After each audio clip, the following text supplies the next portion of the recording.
Most people think wealth starts when the money starts coming in. Like, once I earn more, then I'll start building. But here's the thing, that's not actually how it works.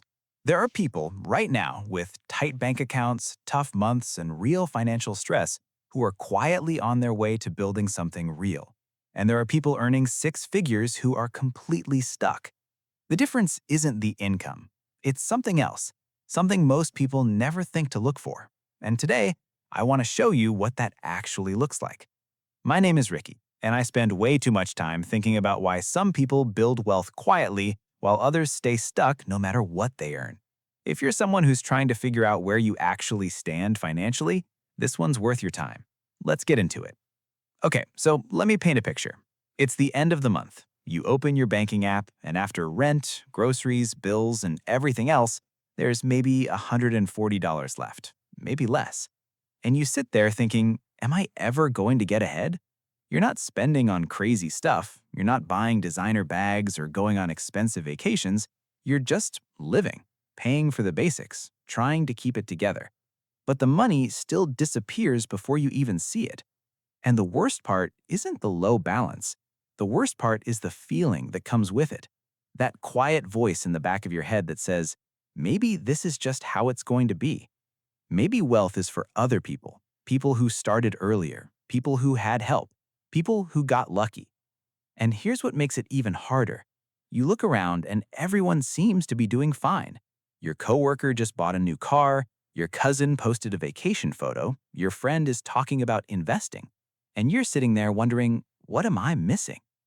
But here's what nobody tells you. A lot of those people are broke too, just in a different way. They're financing the car. The vacation went on a credit card.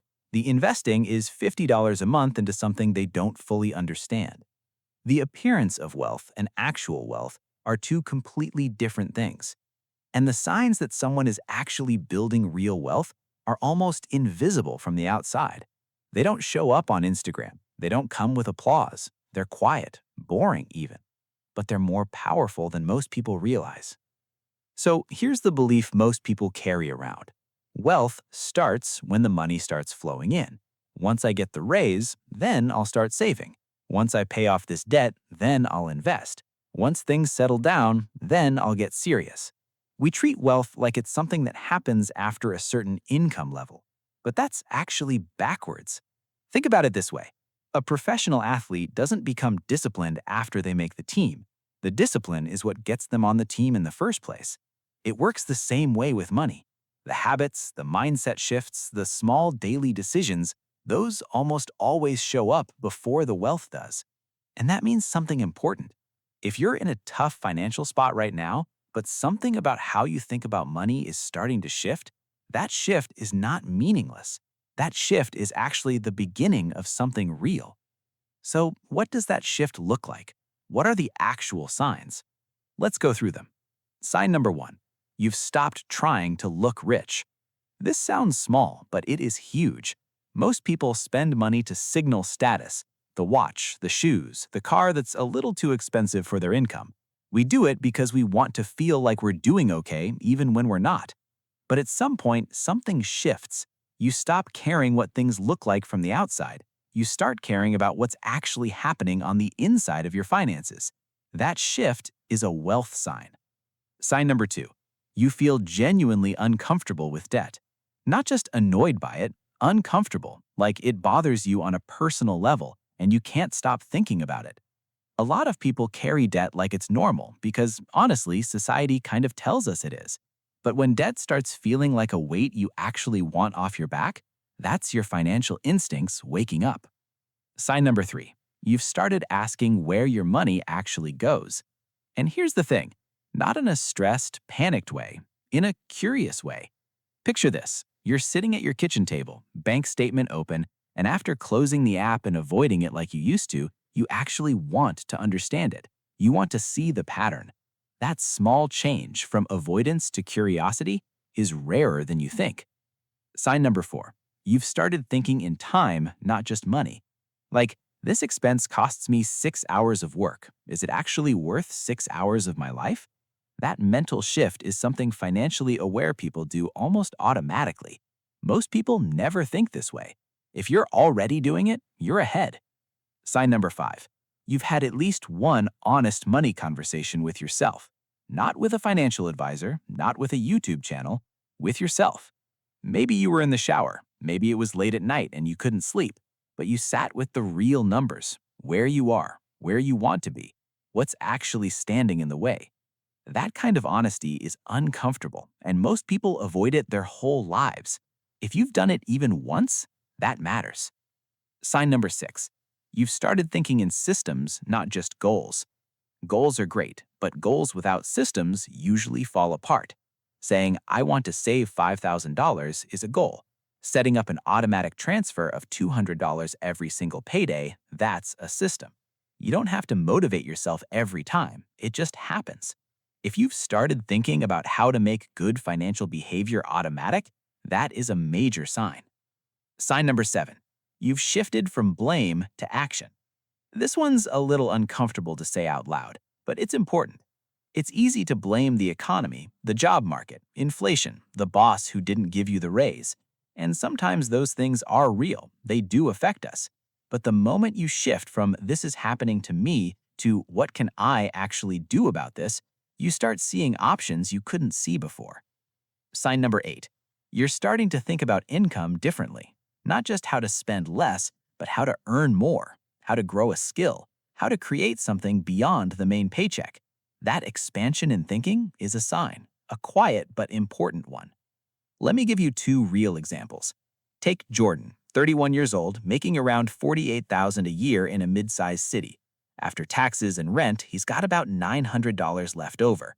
A year ago, Jordan was spending almost all of it, not on luxury stuff, just on convenience. Food delivery, forgotten subscriptions, little things that added up without him noticing.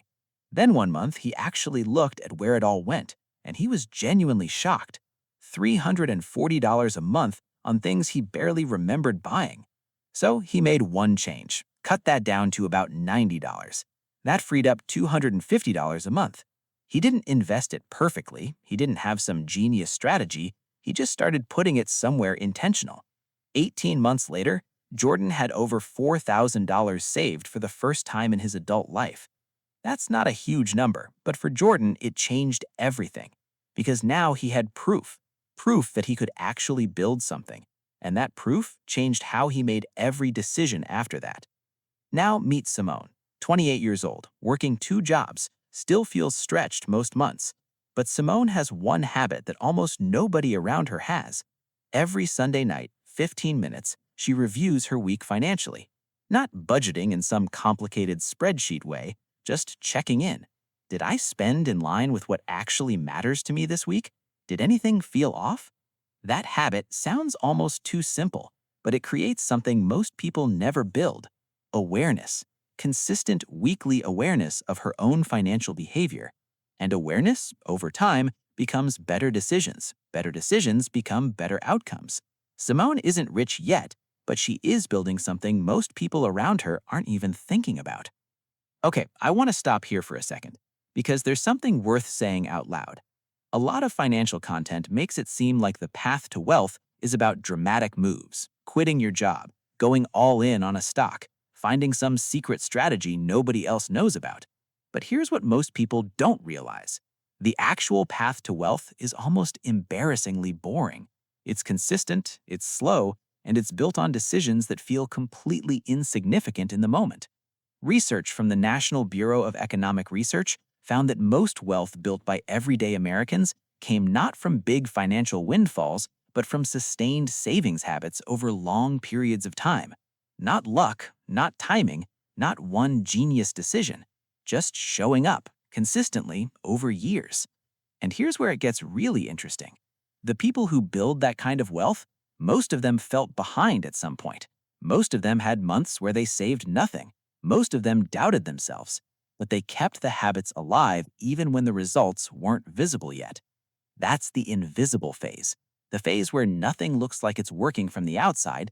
Everything is quietly building underneath. You might be in that phase right now, and if you are, that is a sign. Sign number 9. You've started thinking in decades, not just months. Most people think about money in short windows. Can I make it to next payday? Can I cover this bill? That's survival thinking.